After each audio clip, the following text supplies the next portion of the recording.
Ooh. Seen this road 1,000 times. I've got no roots, but my home was never on the ground. I've got no roots, but my home was never on the ground. So the horse in this video is my client's horse Bebop, who I am starting under saddle.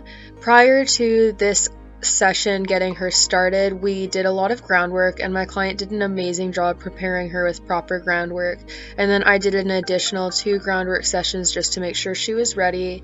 And the groundwork includes making sure that she's responsive to pressure from the rope halter, backing off of it, turning, stopping from voice commands, and responding to voice commands to do upward transitions, moving off of pressure at the shoulders and hindquarters and off of her sides, and so on and so forth.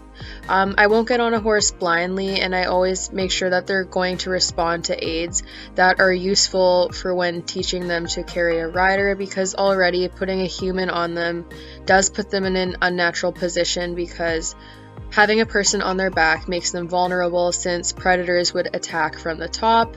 So it is something that naturally tends to make horses more nervous because they are flight animals. So this mare has also been bellied over before, so in this clip here I'm just bouncing around and making noise and movement around her to make sure that she's not going to spook from having movement of a person being in the saddle. Excuse the shaky filming, but now here I'm bellying over her, and I do this instead of getting immediately on, because if you just jump on them immediately and they do spook, you're in a much more vulnerable position and it's harder to get off quickly. So after bellying over her, I swing my leg over completely and get on her, and she didn't want to stand still. Since it's her first time carrying a rider, I'm not too pressed about having them stand properly at the mounting block, because if they are nervous and need to move their feet at all, it's better than fighting with them to get them to stand still. So I let her walk off, but as she gets more comfortable with a rider, we will make her stand and get her used to standing quietly at the mounting block while being mounted. And then when I'm on, I practice flexing them and getting them to bend and turn with me on, as well as responding to the pressure of my leg on them, which no matter how much you prepare them on the ground, it does feel different with a rider on them putting leg on them. So some horses will jump forward and get nervous, but as you can see, she's pretty good, even though she definitely is curious about what's going on and checking it out. So I talk to her and reassure her and just give her lots of scratches and make it as pleasant of an experience as I can. I also need to add that while she has a bit in her mouth, the reins are not attached to it. I don't like to start horses in bits. I like to start them bitless because it gives them less to think about since they're already used to the bitless aids. But I like putting the bit in their mouth for them to mouth and get used to, so when they are started in a bit, they're already adequately prepared for it. So anyways, for the first few rides, I do a ton of bending and flexing and halting and going so that they get used to responding to leg and the rein aids, and just all in all get comfortable with having a rider on them so that it's not a scary experience for them. The next clip I just want to preface with the fact that young horses do tend to have big reactions sometimes, especially if something spooks them while they have a rider on for the first couple of rides, because they go into flight mode and get defensive, since having a rider on their back, like I said in the beginning, makes them vulnerable in terms of being a flight animal and how predators would have come after them in the wild. So it is a natural reaction, and when they do spook when having a rider on for the first few times, it certainly isn't uncommon for the horse to spook and then start spooking at the rider on them. So you can't really see it at the start of this clip, but she's actually spooking because the saddle started to slip on her, and then as she had her big spook, the saddle started to slip more until it was basically completely on her side. I had a lot of people suggest that I do a one rein stop when I shared this clip on Instagram, and I just want to tell you guys why I wouldn't have done it in this case, and that's because a one rein stop away from the rail, the opposite direction that the saddle is sliding, would have caused it to slip more, and then she would have had knee off of her and a loose saddle with stirrups flapping and hitting her legs, which would have scared her more and it could have caused a really nasty wreck. And then I had some people say that I should have turned her into the fence, which again would have been a bad idea because the fence in this particular round pen is quite low and she could have tried to jump it or she could have ended up running into it, and once again it could have caused a way bigger wreck. Plus, I was trying to keep the saddle somewhat upright so that it wouldn't go all the way around her and ruin this lady's expensive saddle as well as being against her legs. I lost my inside stirrup during this, which meant I couldn't use it to try to hold the saddle to the inside more so that it didn't keep slipping, so that was really unfortunate. And then I also had to hold onto the reins more than I would have liked to because of the gravity pulling me down with the saddle. So this wasn't ideal. You do not want the saddle to slip, especially on the horse's first ride. In this case, it was just an error because we didn't expect the saddle to slide on her since she'd never had issues with it sliding before, and the girth actually was done up appropriately. The problem was just that she doesn't really have a wither, so it tends to slide side to side with a rider on. So we changed the saddle to a more narrow saddle for her second ride, as well as putting on a no slip pad and a breastplate, and that solved the problem. But unfortunately we couldn't have really anticipated this since we'd had no problems with the saddle prior. So anyways, after that whole debacle, I got back on and walked her around and practiced steering and stopping again, just to get her comfortable with having a person on her again and finish the ride without anxiety.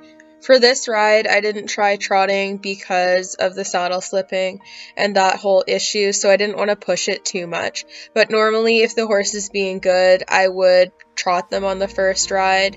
However, I figured that we should wait until the second ride because of the saddle slipping.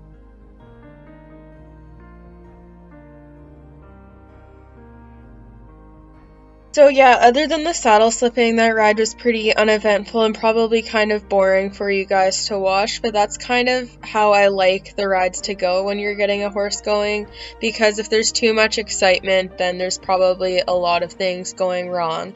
So having the horse quiet and just kind of almost dull to aid so they're not leaping forward when you put leg on and they just respond quietly.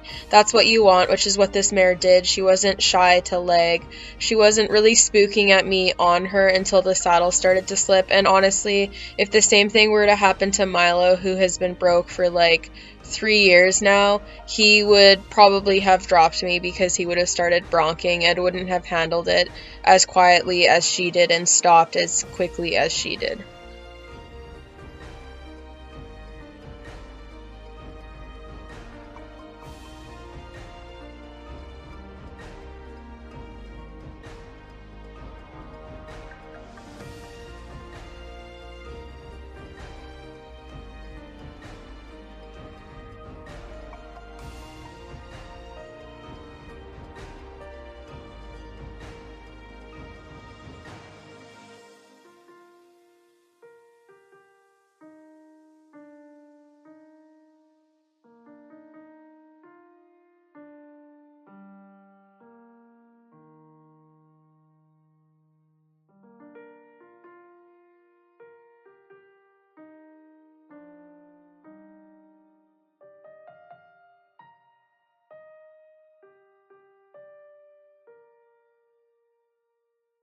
So anyways, when I get off, I pull the bridle off of her and you guys can get a better look at how the reins were rigged to the halter and not the bit. For whatever reason, a lot of people don't bother to actually look and assess the situation before judging and going on the whole anti-bit rhetoric.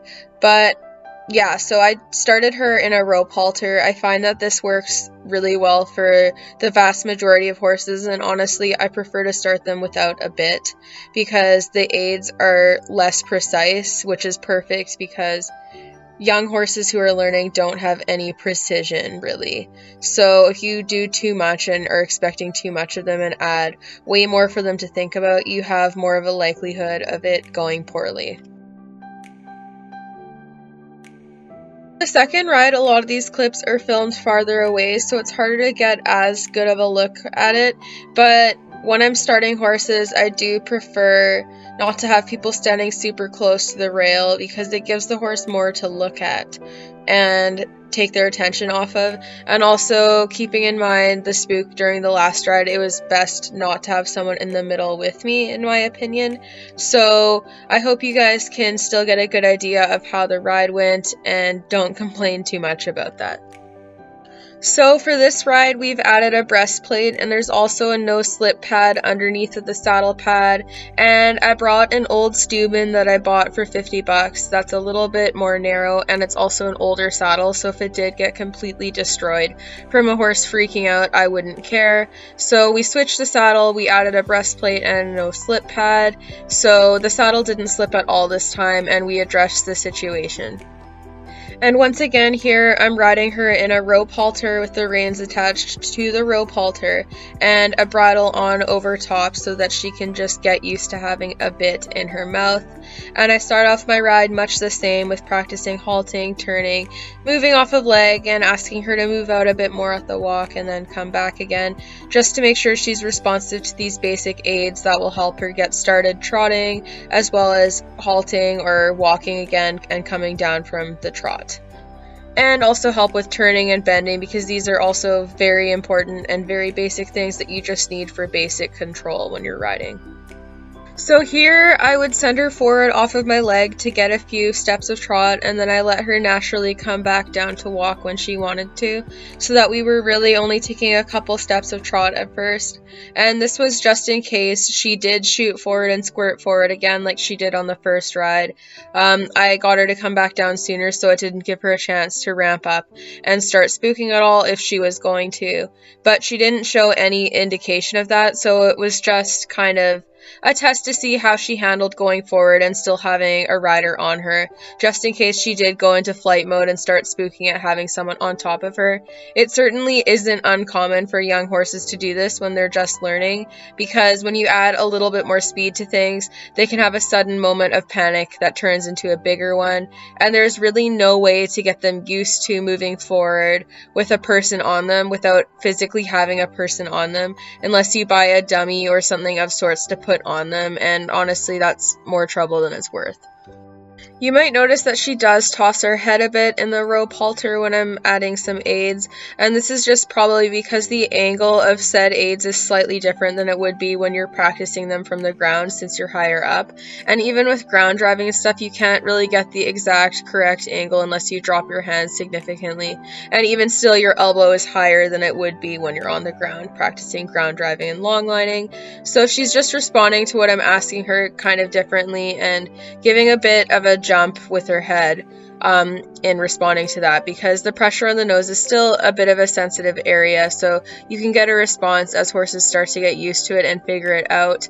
And I find a lot of people just blame bits for these type of response, but it does happen with halters or rope halters or regardless, even when you're just halter breaking horses. It's not an abnormal response, they're just getting used to pressure in different areas of their face and responding to it. So I just wanted to point that out because people are often really quick to blame a bit for these types of reactions, but they happen with lots of different types of equipment.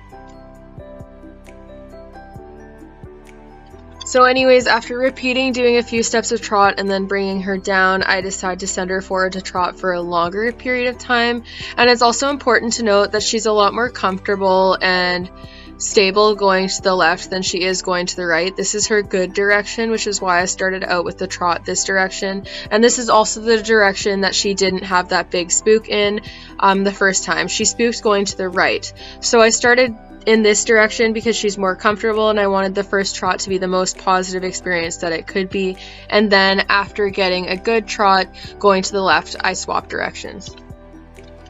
So on babies, you generally want to carry your hands wider and lower and use an opening rein to help them with their turns and whatnot. So the aids are a lot louder than they would be on a broke horse because you need to make them obvious and easy to understand.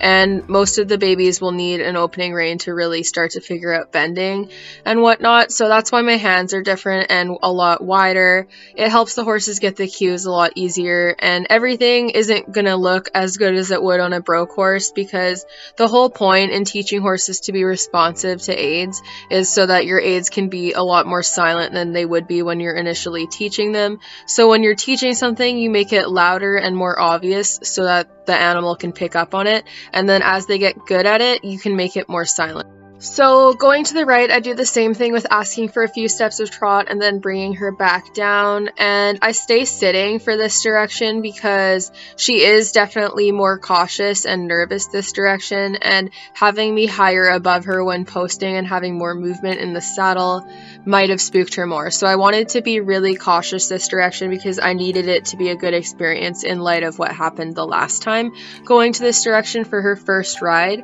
So I do the same thing with asking her for shorter stints of trot and bringing her back, and then praising her and letting her relax, and then gradually build up to doing a bit of a longer trot. But I am more cautious this direction because she is more nervous, and I want her to lose that sort of tension and realize that nothing bad is going to happen this time, like the saddle slipping, how it did the first time. So it's all about just making it as positive as I possibly can and making up for the mistake that happened last time.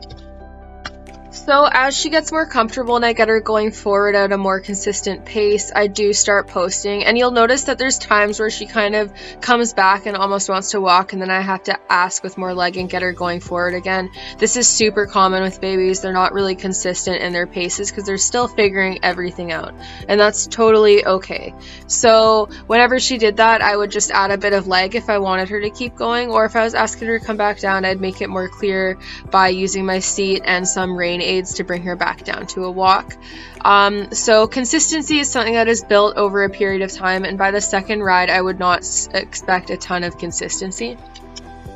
And I always want to end on a positive note, so I don't like to push things further than they need to go. Since she accomplished the trot really well in both directions, I figured this was a good time to stop and praise her, because ending on a good note when you don't really need to fix anything that's gone wrong is so much better than pushing until something does go wrong and then having to worry about finishing on a good note or needing to finish on a bad note because you've already been on too long.